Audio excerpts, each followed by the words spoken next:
우리는 계속 이어서 성령께서 하시는 그런 사역을 나누고 있는데, 오늘은 네 번째로 믿는 자와 관련된 사역을 우리가 함께 나눌 것입니다. 믿는 자와 관련된 사역이 첫 번째로 거듭나게 하시고 거룩하게 하신다라는 것입니다. 믿지 않는 자들에게는 죄에 대하여서, 의에 대하여서, 심판에 대하여서 뭐 하신다고 그랬죠? 책망하신다고 그랬습니다. 그런데 이제 믿는 자에게 성령께서 하시는 일들은 뭐냐? 거듭나게 하시고 거룩하게 하신다라는 것입니다. 복음을 듣고 마음에 믿어 구원을 얻는 일은 우리의 의지와 그리고 우리의 힘으로, 우리의 노력으로 되는 것이 아니라는 것입니다. 아무리 예수님을 믿고 싶다고 해도 믿을 수가 없는 거예요. 교회에 나와서 하나님의 말씀을 듣는다고 해도 하나님을 믿을 수가 없는 거예요. 예수 그리스도를 믿을 수가 없는 거예요. 2000년 전에 예수님을 알 수도 없고 믿을 수도 없는 거예요. 오직 성령께서 도와주셔야만 믿을 수 있고 알 수 있고 깨닫게 되는 것입니다. 여러분, 가이사랴 빌립보에서 예수님께서 제자들에게 사람들이 나를 누구라 하느냐, 또 너희는 나를 누구라 하느냐, 그런 질문을 했을 때 베드로가 주는 그리스도시요 살아계신 하나님의 아들이시니이다 라고 그렇게 고백합니다. 이 고백을 하자마자 예수님께서 뭐라고 말씀하시냐면, 내게 알게 하니는 혈육이 아니요 하늘에 계신 내 아버지시니라 그랬어요. 그러니까 예수님이 그리스도이시고 하나님의 아들이시라는 사실을 알고, 그리고 그렇게 믿고 그렇게 고백할 수 있었던 그 힘이 어디서 왔느냐, 그 능력이 어디서 왔느냐, 바로 하나님께로부터 왔다는 거예요. 성령 하나님께서 그에게 깨닫게 하시고 알게 하셔서 믿게 하셔서 고백하게 하셨다라는 것입니다. 그러니까 우리의 신앙 고백조차도 우리의 힘으로 할 수 있는 것이 아니라는 거예요. 예수님을 알게 하시고 믿게 하시는 분은 오직 성령 하나님이시라는 사실을 믿으시기를 주님의 이름으로 축원합니다. 고린도전서 12장 3절에 그러므로 내가 너희에게 알리노니 하나님의 영으로 말하는 자는 누구든지 예수를 저주할 자라 하지 아니하고 또 성령으로 아니하고는 누구든지 예수를 주시라 할 수 없느니라 그랬어요.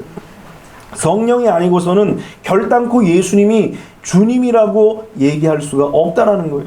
왜냐하면 당시에는 로마의 주가 누구였냐면 가이사예요. 그런들은 볼 때마다 가이사는 주, 그러면은 상대방이 주는 가이사, 그렇게 인사를 했습니다. 그것이 바로 서로의 이제 로마 정권에 인정하고 그리고 굴복하는 그런 인사였습니다. 그런데 가이사는 주라고 외치는 그 시대에 예수는 주라고 외치니까 이거 보통 문제가 아닌 거예요. 그리고 보통 용기가 있지 아니하면 결단코 이런 고백을 할 수가 없는 것입니다.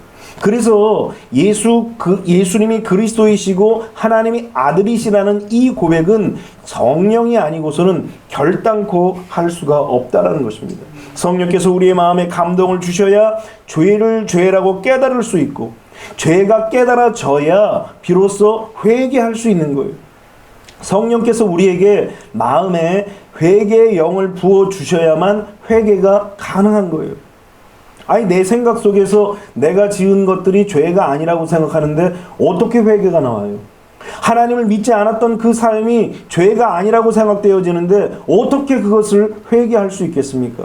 하나님 믿기 전에 행했던 그 모든 일들이 죄였다라는 사실을 깨닫지 못한다면 도저히 회개할 수가 없는 것입니다. 그래서 성령께서 우리에게 회개의 영을 부어주셔야만이 우리는 진정으로 주님 앞에 회개하며 자복할 수 있는 것입니다.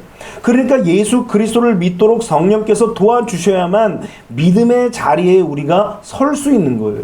우리가 믿고 싶다고 믿는 것이 아니라, 우리가 믿기 싫다고 믿지 않는 것이 아니라 성령께서 우리에게 감화 감동을 주시면 우리가 예수 그리스도를 믿게 하신다라는 것입니다. 또한 성령님은 우리가 예수님을 믿고 느끼는 심각한 이 죄책감을 이길 수 있는 힘을 주셔요. 여러분, 성령께서 우리에게 오시면 더욱더 양심에 또 우리가 부담을 느끼고 가책을 느끼잖아요. 뿐만 아니라 사탄이 또 우리의 마음속에 계속 네가 그러고도 하나님의 아들이라고 생각하냐, 네가 그러고도 하나님의 딸이라고 생각하냐, 네가 그런 삶을 살면서 하나님을 믿는다고 생각하냐, 그리스도를 고백할 수 있는 자격이 있다고 생각하느냐, 사탄이 계속 우리를 참소하는 거예요. 그러면 계속 우리의 마음속에 가책을 느끼는 거예요. 여러분, 베드로조차도 이 양심의 가책이 끊임없이 다가올 때에 하마터면 가룟 유다처럼 그렇게 자살할 수 있는 그런 위기에도 빠질 수 있었던 것입니다. 얼마나 예수님을 부인하고 후회를 했겠어요. 그럼에도 불구하고 성령께서 그 마음속에 회개하게 하시고 통곡하게 하셔서 그 마음의 짐인 죄책감을 다 이기게 하셨다라는 거예요. 이것이 바로 은혜라는 거예요. 우리도 마찬가지예요. 때론 죄의 짐으로 인하여서 얼마나 우리의 마음이 무거울 때가 있습니까? 얼마나 우리의 육체가 무거울 때가 있어요. 마음이 무거우니까 몸도 무거운 거예요. 그 이유가 무엇입니까? 바로 죄책이라는 거예요. 그런데 예수 그리스도의 십자가의 그 은혜의 빛을 성령께서 쫙 비춰주시는 거예요. 이것이 은혜라는 거예요. 이 빛이 비춰짐으로 말미암아 우리는 죄책감에서 무엇을 느낍니까? 해방을 느끼고 자유를 느끼는 거예요. 이것이 진정한 자유이고 해방이라는 사실인 것입니다. 악한 마귀는 계속 죄책감을 주지만 우리 예수님은 회개하게 하시고 그리고 우리에게 자유를 선포하시는 거예요. 이 자유를 선포함으로 말미암아 우리가 얻는 것이 뭐예요? 생명이라는 거예요. 그래서 요한복음 10장 10절에는 도적이 오는 것은 죽이고 멸망시키려는 것뿐이요 내가 온 것은 양으로 생명을 얻되 더 풍성히 얻게 하려 하심이라 그랬어요. 악한 마귀가 우리에게 와서 죄책감을 주는 것은 우리를 죽이고 멸망시켜서 결국은 지옥으로 끌고 가려고 하는 그런 일들이에요. 그러나 예수님께서 우리에게 주신 그 자유, 예수님께서 우리에게 주신 그 해방은 바로 생명을 주시는 해방이요 생명을 주시는 자유라는 거예요. 이것을 성령께서 알게 하셨다라는 거예요. 오늘 여러분들이 이러한 성령님으로 말미암아 이 땅에 오셔서 우리에게 주신 그 생명을 마음껏 누리고 그리고 살리는 일들을 통하여서 여러분들의 영들이 살아나는 위대한 일들이 나타나게 되시기를 주님의 이름으로 축원합니다. 또 성령님께서 믿는 자에게 어떤 일들을 행하십니까? 가르치시고 인도하신다라는 것입니다. 그러니까 보혜사 성령님께서 우리들에게 찾아오셔서 교사가 되어주신다라는 거예요. 교사가 되어주셔서 인격을 갖고 있는 우리에게는 무엇이 있어요? 지성이 있고 감성이 있고 그 다음에 의지가 있어요. 모든 그런 인격자들은 다 지성과 감성과 의지가 이렇게 조화를 이루어서 잘 적절하게 잘 사용합니다. 그런데 성령께서 이 지정의, 우리가 가지고 있는 인격적인 부분, 지정의 전 인격을 가지고 이것을 통하여서 우리에게 가르치시고 또 우리를 인도하신다라는 것입니다. 여러분, 성령의 감동을 받고 충만함을 입은 이 스데반의 설교를 들어보면 정말 대단합니다. 이스라엘의 전 역사를 유대인들에게 가르칩니다. 유대인들이 가장 존경했던 자가 누구냐면 아브라함이에요. 그렇게 사람들의 그 시선을 끌고 사람들의 귀를 기울이도록 아브라함의 이야기를 딱 시작하는 거예요. 하나님께서 아브라함을 선택하시고 아브라함을 부르시고 아브라함을 선택하셔서 위대한 하나님의 선민으로 딱 세우시는 그 이야기부터 시작하여서 조목조목 이스라엘의 역사를 설명하면서 예수 그리스도의 십자가의 이야기까지 딱 온 거예요. 그 십자가의 이야기를 딱 듣는 순간 이 유대인들의 마음이 막 격동하기 시작하는 거예요. 그동안 묻어두었던 그 마음들, 그동안 담아두었던 그 마음들, 예수님을 십자가에 못 박으라고 외쳐냈지만 뭔가 꺼름직하잖아요. 그동안 예수님의 능력, 예수님의 말씀, 예수님이 행하셨던 그 모든 일들을 보면서 메시아라고 외쳤던 그들의 그 고백들을 아마 떠올렸을 거예요. 그래서 그 마음속에 뭐 어떻게 됩니까? 찔린 거예요. 이토록 하나님의 그 성령께서 스데반에게 임하여 주시니까 그 놀라운 지혜와 그 학식과 능력을 스데반에게 주셔서 스데반으로 하여금 선포하고 설교하게 했던 거예요. 그 성령의 역사는 스데반에게만 임하는 것이 아니라 바로 우리에게도 임한다는 거예요. 그러니까 우리가 어떤 사람을 만나든 누구를 만나든 또 우리가 복음을 전하든 우리가 어느 자리에 있든 우리가 입을 벌리면 성령께서 우리를 통하여서 말하게 하시는 거예요. 때로는 침묵하게도 하시지만 때로는 입을 벌려서 이야기를 하면서 조목조목 하나님의 일들, 예수 그리스도의 일들을 증거하게 하시는 분이 바로 성령님이시라는 것입니다. 여러분, 또 평생 어부였던 베드로의 설교 역시 지성과 감성과 의지가 넘치는 설교예요. 오늘 우리가 읽었던 그 본문에서도 사람들이 막 소동을 일으킵니다. 예루살렘 성에서 곳곳에서 막 난리가 일어납니다.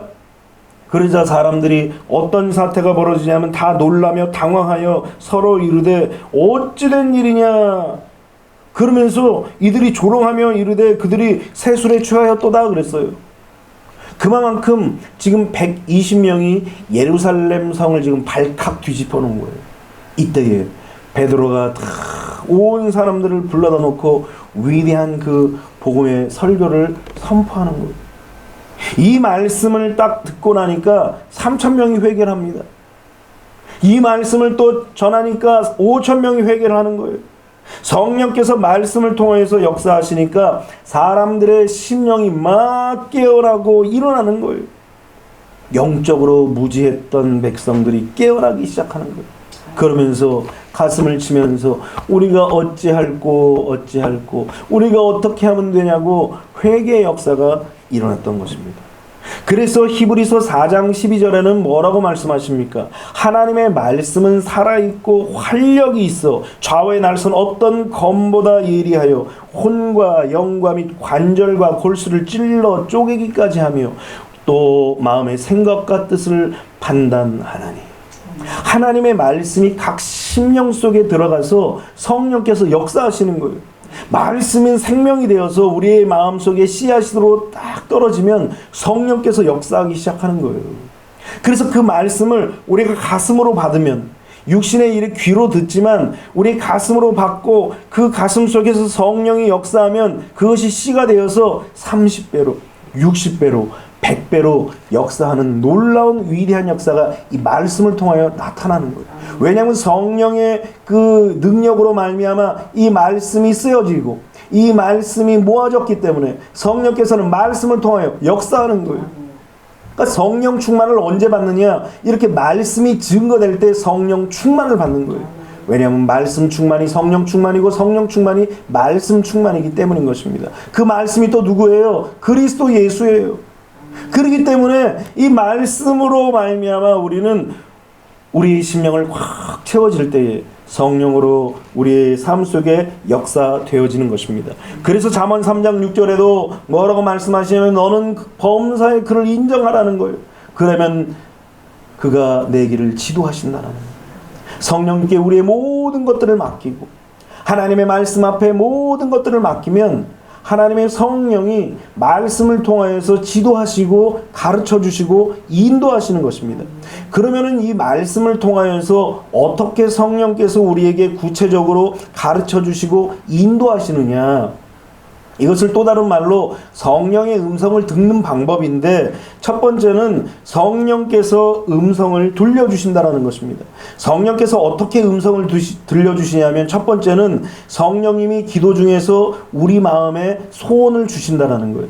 그러니까 우리가 기도하면서 성령께서 주시는 소원들이 있어요. 그 소원을 성령께서 우리에게 주시는 음성이라는 것입니다. 우리 빌립보서 2장 13절을 한번 같이 읽어봅니다. 시작. 너희 안에 행하시는 이는 하나님이시니 자기의 기쁘신 뜻을 위하여 너희에게 소원을 두고 행하게 하시나니. 하나님의 성령께서는 바로 우리에게 하나님의 뜻을, 하나님이 가장 기뻐하시는 일들을 이루기 위해서 우리의 마음속에 소원을 주셔요. 예를 들어서 여러분, 에스더가 왕후가 되었습니다. 여러분, 이방 나라에 포로로 잡혀가는데 그 이방 나라에서 왕후가 된다는 게 보통 어려운 일이 아니에요. 얼마나 이쁘면, 또 얼마나 또 그 자태가 아름다우면, 얼마나 그 모습이 아름다웠으면 정말 이 적국에서 선택되었겠어요. 그런데 그것이 육체로만 되겠습니까? 하나님의 성령이 그 모든 것들을 조성하시고 이루신 거예요. 그러다가 유대인들이 지금 이제 하만에 의하여서 죽임을 당하는 위기에 처했습니다. 그때 에스더가 편지를 받아들고 뭐라고 고백합니까? 내가 3일 동안 금식하고 이제 왕 앞에 나아가리라. 혹시라도 죽으면 죽으리라 하는 그런 각오로 내가 왕 앞에 나갈 것이라고 다짐합니다. 그의 마음속에 유다인들을 살리고자 하는 그 소원이 불일듯 일어나면서 죽으면 죽으리라는 그런 각오를 가지고 왕 앞에 나가겠다는 거예요. 여러분, 이 소원을 누가 줬겠어요? 나 한 몸 그냥 입 닫고 가만히 있으면은 살 수도 있을지도 몰라요. 아무리 모르드게가 유다인들은 다른 데로 구원을 받고 너는 하나님 앞에 심판을 받을 것이다 뭐 이런 협박 아닌 협박을 들었을지라도, 아유 내가 사는 게 문제지, 지금 내 목이 지금 달랑달랑 거리는데 내 코가 석자인데 무슨 유다인까지 생각하겠어? 이런 마음을 가졌더라면 그는 결단코 이런 생명을 거는 모험을 할 수가 없을 거예요. 그런데 이런 소원을 누가 주셨느냐? 유다인들을 구하려고 하는 그 열망과 열정을 누가 주셨냐? 바로 성령께서 주셨다라는 거예요. 그러니까 그가 기도 중에서 유다인을 살리고자 하는 그런 소망이 막 불일 때 일어나는 거예요. 그러니까 우리가 하나님 앞에 기도하면 사람을 살리고자 하는 그런 소원, 세상에 빛을 비춰주고 하자 하는 그런 소원들이 하나님께서 탁 심어주시는 거예요. 하나님의 소원은 나 하나를 위한 삶이 아니라 모두를 위한 생명을 구하는 그런 소원이 하나님이 주시는 소원인 거예요. 오늘 여러분들이 이 소원을 다 소원하시기를 주님의 이름으로 축원합니다. 하나님의 성령은 바로 이런 소원을 허락해 주시는 것입니다. 또 성령님은 어떻게 우리에게 음성을 들려주시느냐? 하나님께서 꿈이나 환상을 주시거나 또 말씀을 묵상하고 들을 때 마음이 뜨거워지는 경험을 주시는 것입니다. 여러분, 요셉이 어느 날 꿈을 꿉니다. 꿈을 꾸는데 11볕단이 일어나서 자기의 볕단에게 꾹뻑 절을 하는 거예요. 또 며칠 있다가 또 꿈을 꾸는데 11별과 이번에는 또 해와 달이 다 자기의 별에 절을 하는 거예요. 이런 꿈을 꾸니까 이 요셉이 견디지를 못하는 거예요. 말하지 않고는 견디지를 못하는 거예요. 그리고 형에게 대해 이야기합니다. 형들이 막 구박을 합니다. 아버지가, 어머니가 또 꾸중을 합니다. 야, 부모가 돼가지고 너에게 절을 하겠느냐? 그러면서 야단을 치는 거예요. 그럼에도 불구하고 이 요셉 속에서 하나님께서 이 소원을 딱 주시고 꿈을 딱 주시고 환상을 주시니까 그 뜨거운 마음이 고백을 하지 않을 수 없는 거예요. 미움을 받더라도 사람들에게 자기의 꿈을 고백하지 않을 수가 없다라는 거예요. 이런 뜨거운 마음을 하나님께서 그에게 주셨다라는 거예요. 이 요셉의 꿈의 온도가 어디까지 가냐면 노예로 끌려갔을 때도 꺼지지 않는 거예요. 이런 환경 속에서 노예로 끌려가면 이제 내 꿈도 끝이다. 아니, 노예가 무슨 절을 받고 노예가 무슨 만성천자가 되겠냐. 그러면서 꿈을 접어버렸을 거예요. 그런데 요셉은 이 처참한 상황 속에서도 그 하나님께서 주신 꿈과 환상의 그 온도가 식지 않았던 거예요. 심지어는 보데발 장군에 가서 머슴살이하고 노예살이하고 또 심지어는 유혹을 받는 그 자리까지 가서도 하나님이 주시는 그 꿈과 환상의 그 온도가 식지 않았던 거예요. 거기다가 이제는 모함을 받고 어디까지 갑니까? 감옥까지 가게 된 거예요. 이제는 그의 인생이 완전히 종지부를 찍는 그런 순간이에요. 이제는 왕의 한마디, 보디발 장군의 그 한마디면 이 요셉의 목은 댕강 잘라지는 거예요. 그야말로 그의 인생이 끝인 거예요. 그럼에도 불구하고, 그런 상황이 그에게 펼쳐졌음에도 불구하고 그 하나님께서 주신 꿈과 환상의 온도가 결단코 꺼지지 않았더라는 거예요. 그러니까 하나님이 주신 꿈과 환상은 시련과 역경과 고난을 통과하면서 더 단단해지는 거예요. 더 견고해지는 거예요. 내가 소유한 그냥 환상과 꿈은 시련과 어려움이 오면 그냥 언제 가졌느냐 하고 사라져버려요. 그런데 하나님이 주시는 꿈과 환상은 시련이 오고 바람이 오고, 왜 우리 노래 부를 때 복음성가에서도 그러잖아요. 동남풍아 불어라, 서북풍아 불어라, 가시밭에 백합화 예수 향기 날리니 할렐루야 아멘. 여러분, 시련과 역경과 고난의 가시가 계속 휘몰아쳐서 우리를 아프게 하고 찌르게 하고 고통을 주고 고난을 주고 어려움을 주더라도 결단코 사라지지 않는다. 오히려 예수의 향기를 드러낸 듯이 우리의 꿈과 소망과 비전, 하나님이 주는 꿈과 소망과 비전은 더 날개를 달고 막 하늘 높이 올라가는 거예요. 요셉의 환상과 꿈이 바로 그와 같다라는 거예요. 성령께서 우리에게 주시는 그 음성이 바로 그와 같다라는 것입니다. 뿐만 아니라 하나님의 말씀을 들을 때에 뜨거워지는 경험을 해야 돼요. 누가복음 24장 32절에 그들이 서로 말하되 길에서 우리에게 말씀하시고 우리에게 성경을 풀어주실 때에 우리 속에서 마음이 뜨겁지 아니하더냐. 엠마오로 가는 그 두 제자가 실망하며 낙심하며 절망할 때에 예수님께서 어떤 사람으로 나타나셔서 그들에게 말씀을 풀어주시니까 절망했던 그들이, 낙심했던 그들이, 낭망했던 그들이 그들 마음속에 예수 그리스도의 그 말씀을 들음으로 말미암아 막 속이 부글부글 타오르는 거예요. 그러면서 그 마음속이 뜨거워지면서 주님이 살아생전 주셨던 그 말씀이 생각나는 거예요. 하나님의 성령께서 우리에게 주시는 그 말씀이 그와 같다라는 거예요. 그래서 우리는 하나님의 말씀을 통해서 우리는 불을 경험해야 돼요. 불은 엔진과 똑같은 거예요. 자동차 시동을 딱 걸면 그 시동에 에너지가 들어가면서 불이 붙기 시작하는 거예요. 폭발하면서 계속 불이 공급되는 거예요. 에너지가 공급되면서 계속 이제는 거기서 불이 일어나는 거예요. 그러면서 그 힘으로 자동차가 가듯이 사람도 마찬가지예요. 사람에게 있어서 이 불이 무엇입니까? 바로 성령의 불인 거예요. 하나님의 말씀을 통해서 성령의 불로 우리가 뜨거우면 시련도 절망도 역경도 극복하고 달려가게 하는 능력과 힘이 있는 것입니다. 그래서 성령께서는 우리에게 이렇게 말씀을 통하여서 꿈과 환상을 통하여서 말씀하시는 것입니다. 또 성령께서 어떻게 인도를 하시냐면 진리의 말씀을 통하여서 또한 인도하십니다. 마음의 소원과 확신이 있으면 하나님께 말씀으로 확증을 구해야 한다는 것입니다. 우리가 방금 앞서 하나님의 말씀을 들을 때 뜨거워진다고 그랬죠. 꿈과 환상을 본다고 그랬잖아요. 그때 이것이 진정한 하나님이 주신 꿈과 환상이고 말씀인지를 확인하려면, 뜨거움이라는 것 사실을 확인하려면 무엇을 통하여서 확인해야 되느냐? 하나님의 말씀, 진리의 말씀을 통하여서 우리는 확증을 구해야 한다는 것입니다. 하나님의 말씀이 모든 소원과 확신의 잣대가 되어야 한다는 거예요. 내 감정, 내 상황, 내 생각, 내 지식, 이것이 나의 잣대가 아니라 하나님의 말씀이 나의 소원과 확신의 잣대가 되어야 한다는 거예요. 그래서 하나님의 말씀을 들어야 되고, 때로는 주의 종과 상담도 하면서 하나님의 말씀과 내 삶에 주어진 그 소원과 맞아떨어지는지를 우리가 잘 확인해야 돼요. 왜냐하면 자칫하면 우리 안에는 뭐가 있어요? 인간이기 때문에 욕심도 있고 탐심도 있고 그리고 인간의 정욕도 있어요.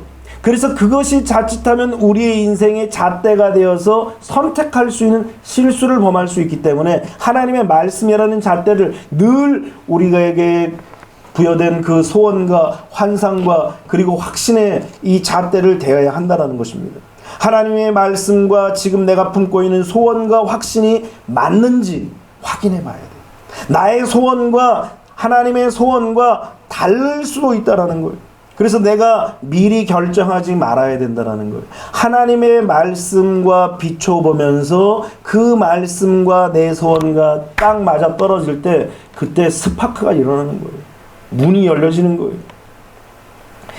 이사야서 55장 9절을 우리 한번 읽어봅니다. 시작. 이는 하늘이 땅보다 높음 같이 내 길은 너희의 길보다 높으며 내 생각은 너희의 생각보다 높음이니라. 하나님의 생각과 우리의 생각과는 완전히 달라요. 내 생각에는 이런데 하나님의 생각은 다르다라는 거예요. 하나님의 뜻과 하나님의 계획은 다를 수 있다라는 거예요. 바울이 심지어는 이제 아시아로 가서 복음을 증거하려고 단단히 준비했습니다. 철저하게 준비했습니다. 그런데 성령이 가는 길을 가로막는 거예요. 바울이 깜짝 놀랐어요. 성령님, 지금 우리가 가려고 하는 것은 복음을 증거하려고 하는 것입니다. 왜 막으시죠? 바울도 낙심이 됐을 거예요. 내가 복음을 위해서 이렇게 달려가려고 하는데 왜 하나님께서 막으실까? 왜 성령께서 막으실까? 고민이 많은 거예요. 그런데 한 사람이 나타나서 바울을 향하여서 손짓하며 우리를 와서 도우라. 그런 환상을 보는 거예요. 아, 하나님께서 아시아가 아니라 저 유럽으로 가라는 그 말씀이구나. 그 사실을 깨닫고 그의 모든 복음의 그 소원과 소망들을 아시아가 아니라 이제는 유럽으로 다 방향을 돌린 거예요. 그래서 로마까지 가서 복음을 증거하려고 하는 소망을 다시 품었던 것입니다. 그러니까 내 생각과 내 계획과 내 뜻이 하나님의 뜻과 하나님의 계획과 하나님의 마음과 맞느냐를 하나님의 말씀을 통해서 우리가 살펴봐야 한다는 거예요. 이것이 맞아떨어지면 하나님께서 선한 길로 우리에게 인도하시는 것입니다. 세 번째는 우리 마음에 평안을 주십니다.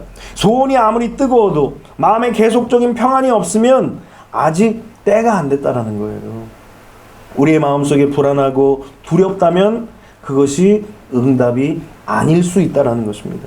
성령님은 우리의 마음속에 무엇부터 가장 먼저 주시느냐? 바로 평안을 먼저 주시는 것입니다. 요한일서 4장 18절에 사랑 안에 두려움이 없고 온전한 사랑이 두려움을 내쫓나니 두려움에는 형벌이 있습니다. 두려워하는 자는 사랑 안에서 온전히 이루지 못하였느니라 그랬어요. 하나님께서 우리에게 응답을 주실 때 무엇을 통하여서 주시느냐? 사랑을 주시면서 그 속에서 평안을 주시는 거예요. 그러니까 응답이라는 것은 바로 우리의 마음속에 평안이에요. 그것이 안 될지라도, 그것이 이루어지지 않을지라도 하나님이 우리에게 마음속에 평안을 주신다면 그것이 바로 하나님의 응답이라는 거예요. 왜냐하면 우리가 앞으로 무슨 일이 일어날지를 우리는 알지 못해요. 앞으로 무슨 일들이 생길지 우리는 미래를 내다볼 수가 없어요. 그런데 하나님은 과거도 아시고 현재도 아시고 미래도 아시고 나도 아시고 너도 아시고 환경도 아시는 모든 사람을 아시는 분이 바로 성령님이셔요. 그리고 그 성령께서 우리의 마음속에 때로는 yes 하실 때도 있고 때로는 no 하실 때도 있고 때로는 wait라고 하실 때도 있다라는 거예요. 그래서 하나님께서 yes 하면 힘차게 가는 거고 no 하면 거절에 쓰는 것이고 그리고 기다리라고 하면 거기서 이제 잠시 기다리는 거예요. 우리가 출애굽기나 또 민수기 신명기를 읽을 때마다 성경에서 빠짐없이 나오는 이야기가 무엇이냐? 성막에서 구름 기둥과 불 기둥이 발언을 하는데 그 성막에서 피어나는 구름 기둥과 불 기둥이 움직이면 이스라엘 백성들이 짐을 싸서 움직이는 거예요. 그러면서 심지어 성경에는 한 달이든 1년이든 얼마든 성령께서 움직이시는 그때에 함께 움직였다라는 거예요. 이것이 무엇입니까? 하나님이 우리에게 성령을 통하여서 인도하시는 대로 따라간다라는 거예요. 내가 가고 싶을 대로 가는 것이 아니라 하나님이 지시하시는 대로 따라가는 거예요. 멈춰야 할 때 멈추고 가야 할 때 가고 움직여야 할 때 움직이도록 하나님의 말씀을 통하여서 우리에게 주시는데 이렇게 평안을 주신다라는 거예요. 이것을 믿고 성령께서 우리에게 주시는 그 평안을 붙잡아야 되는 것입니다. 빌립보서 4장 6절로 7절에도 그런 얘기를 합니다. 아무것도 염려하지 말고 다만 모든 일에 기도와 간구로 너희 구할 것을 감사함으로 하나님께 아뢰라. 그리하면 모든 지각에 뛰어난 하나님의 평강이 그리스도 예수 안에서 너희 마음과 생각을 지키시리라. 여러분, 우리가 염려하지 않는 근거가 뭐냐? 뭐 때문에 우리가 염려를 하지 않을 수 있느냐? 그것은 바로 하나님이 평강으로 지키신다라는 거예요. 이 약속의 약속. 그러니까 우리가 먼 일을 할 때, 먼 일들을 계획할 때 불안해요. 아직 때가 아닌 거예요.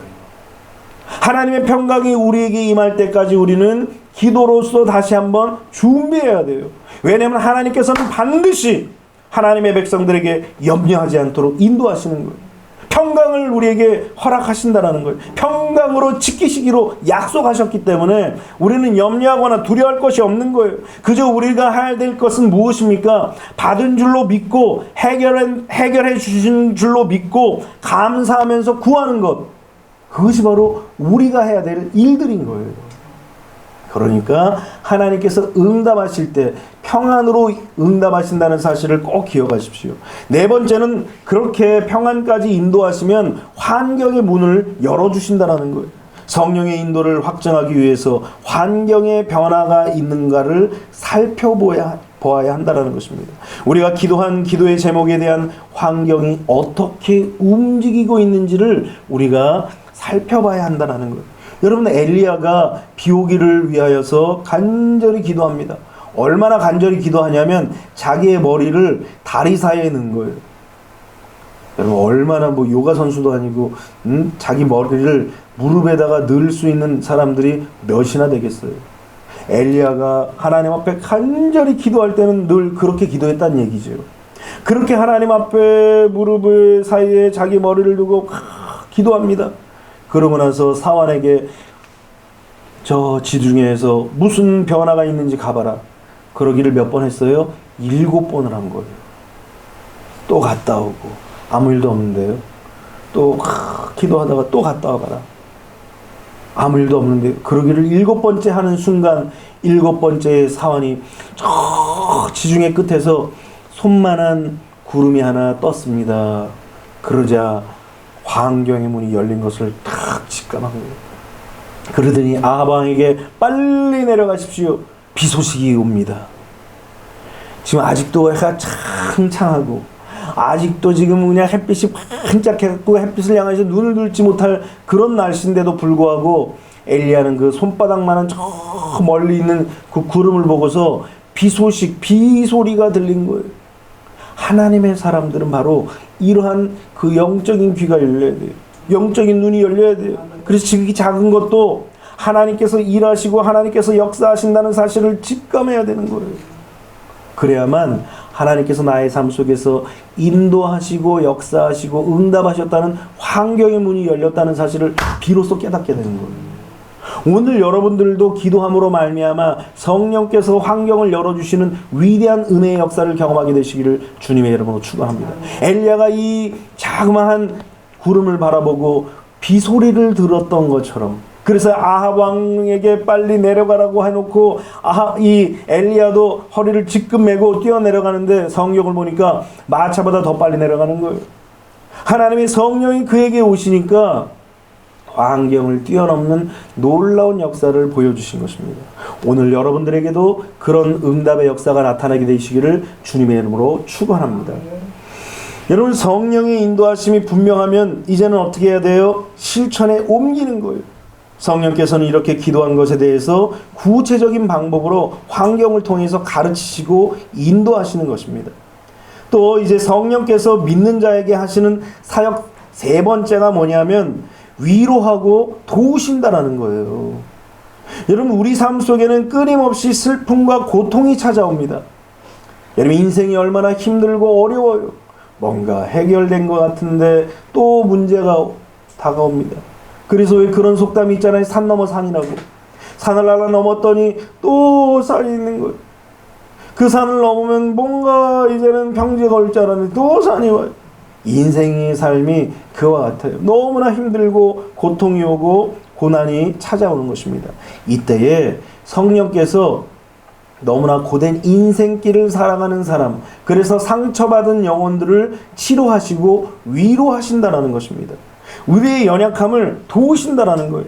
여러분, 아까 말씀드린 그 엘리야, 하늘에서 불을 내리고 그리고 3년 반 동안 비가 내리지 않았는데 그의 기도로 말미암아 비가 내립니다. 야, 대단한 능력 아닙니까? 하나님 앞에 기도의 능력을 우리가 참 받고 싶어요. 그런 능력을. 뿐만 아니라 마차보다 더 빨리 뛰어갑니다. 축지법을 했던 것도 아니고 성령께서 그의 능력을 그에게 부여하시니까 그런 역사를 이루신 거예요. 그런데 이 능력의 선지자였던 엘리야가 사람의 그 한마디, 내일 이맘때 너의 머리가 떨어져서 새의 밥이 될 것이다. 짐승의 밥이 될 것이다. 이 이야기를 듣고 엘리야 마음에 그 담대하고 강한 마음이 뚝 떨어집니다. 낙심과 절망이 찾아오니까 이건 능력의 종이었던 엘리야도 그만 그 마음속에 두려움이 찾아오고 염려가 찾아오고 불안과 공포가 딱 찾아왔던 것입니다. 그렇게 상처를 입고 하나님 앞에 달려가면서 로뎀 나무가에서 엎드려서 하나님, 나는 이제 열조보다 낫지 못합니다. 나를 죽여주옵소서. 나를 데려가 주옵소서. 내가 버틸 힘이 없습니다. 그러면서 하나님 앞에 이제 자신의 목숨을 데려가 달라고 하나님 앞에 죽기를 청하며 기도했던 것입니다. 그때 하나님께서 뭐라고 하십니까? 네가 이스라엘의 선지자였냐? 네가 능력의 종이었냐? 네가 불을 낸 종이었냐? 네가 비를 내는 그런 능력의 종이었냐? 그러고 책망하지 않으셨어요. 우리 생각에는 따끔하게 혼을 내서 정신을 바짝 들게 하는 것이 맞을 것 같았는데 하나님은 그렇지 않으셨다라는 거예요. 엘리야에게 떡과 그리고 물을 마시고 재우시는 거예요. 너무 피곤하고 너무 공부하니까 그 로뎀 나무가에서 누이시고 재우시고 그를 위로하시고 상처를 싸매시는 거예요. 주린 배를 채우시는 거예요. 목마른 그 심령에 그 육체에 물을 마시게 하신 거예요. 그렇게 하기를 2번 하시더니 호렙산에서 그를 다 부르시는 거예요. 여러분, 하나님의 놀라운 은혜가 무엇이냐면 위로할 자들을 위로하신다라는 거예요. 지쳐서 쓰러진 자, 연약한 자, 나약한 자, 무너진 자, 넘어진 자를 결단코 우리 하나님은 그냥 두지 않으십니다. 그래서 하나님은 어떤 하나님이시냐? 성령께서 그렇게 세미한 모습으로, 섬세한 모습으로 상한 갈대를 꺾지 아니하시고 꺼져가는 심지를 끄지 아니하시는 그런 좋으신 하나님이 바로 우리 하나님이시고 성령 하나님이신 것입니다. 그래서 로마서 8장 26절에는 뭐라고 얘기하냐면 이와 같이 성령도 우리의 연약함을 도우시나니 우리는 마땅히 기도할 바를 알지 못하나 오직 성령이 말할 수 없는 탄식으로 우리를 위하여 친히 간구하시느니라 그랬어요. 성령께서 우리를 도우신다라는 거예요. 우리의 연약함을 다 아셔요. 그래서 성령 하나님께서 우리를 대신하여서 중보기도를 하시는 거예요. 하나님 앞에. 하나님, 아무개가 힘을 얻을 수 있도록, 하나님, 아무개가 용기를 얻을 수 있도록, 하나님, 아무개가 위로를 얻을 수 있도록 도와달라고, 힘을 달라고 성령께서 오히려 우리를 대신해서 중보기도 하신다라는 거예요. 그래서 성령님은 우리에게 찾아오셔서 위로하시고 우리에게 힘을 주시고 하나님의 능력으로 우리를 붙들어 주시면서 도와주시는 것입니다. 오늘 여러분들이 이런 성령의 도우심을 받게 되시기를 주님의 이름으로 축원합니다.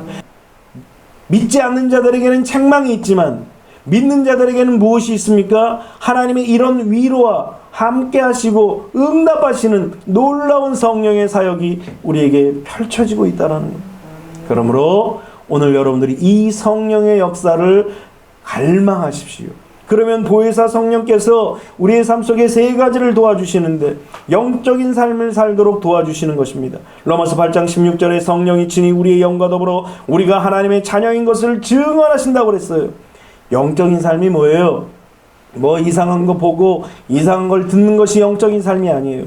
우리가 하나님의 자녀라는 이 사실을 증언하는 것이 가장 영적인 거예요.